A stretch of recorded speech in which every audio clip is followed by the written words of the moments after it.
আল জাজিরার প্রতিবেদনে জানা যায় ২৭ মে বুধবার এই ঘোষণা দেয় ভারতের স্বরাষ্ট্রমন্ত্রী। ভারত বলছে পাকিস্তান সীমান্ত দিয়ে অনুপ্রবেশ, মাদক পাচার, অস্ত্র চোরাচালান এবং সন্ত্রাসে অর্থায়নের মতো কার্যক্রম বাড়ছে। এই কারণে সীমান্ত এলাকায় নজরদারি ও নিরাপত্তা ব্যবস্থা আরও জোরদার করতে নাকি এই সিদ্ধান্ত নিয়েছে ভারত সরকার।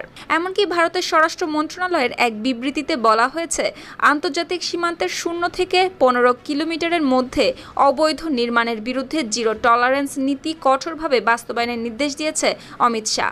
সংশ্লিষ্ট কর্তৃপক্ষকে সব অবৈধ স্থাপনা গুড়িয়ে দেওয়ার নির্দেশও দেওয়া হয়। তবে ভারতের এই সিদ্ধান্ত তৈরি করেছে নতুন করে সীমান্ত উত্তেজনার আশঙ্কা। কারণ গত বছর থেকেই ভারত ও পাকিস্তানের সম্পর্ক তীব্র সংকটের মধ্য দিয়ে যাচ্ছে। কাশ্মীরে একটি অজ্ঞাত হামলায় ২৬ জন নিহত হওয়ার পর দুই দেশের মধ্যে ৪ দিনের সংঘাত শুরু হয়েছিল, যেখানে নিহতদের বেশিরভাগই ছিলেন হিন্দু পর্যটক। তাই ভারত ওই হামলার জন্য পাকিস্তানকে দায়ী করলেও ইসলামাবাদ অস্বীকার করে এসেছে সেই অভিযোগ।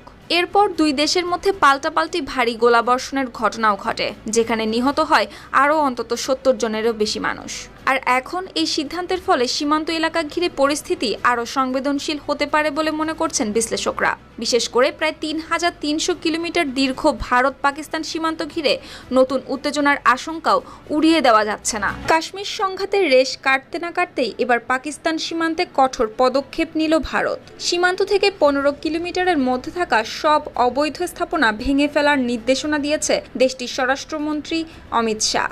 আর এই সিদ্ধান্ত ঘিরেই নতুন করে বাড়ছে ভারত পাকিস্তান সীমান্ত উত্তেজনার আশঙ্কা।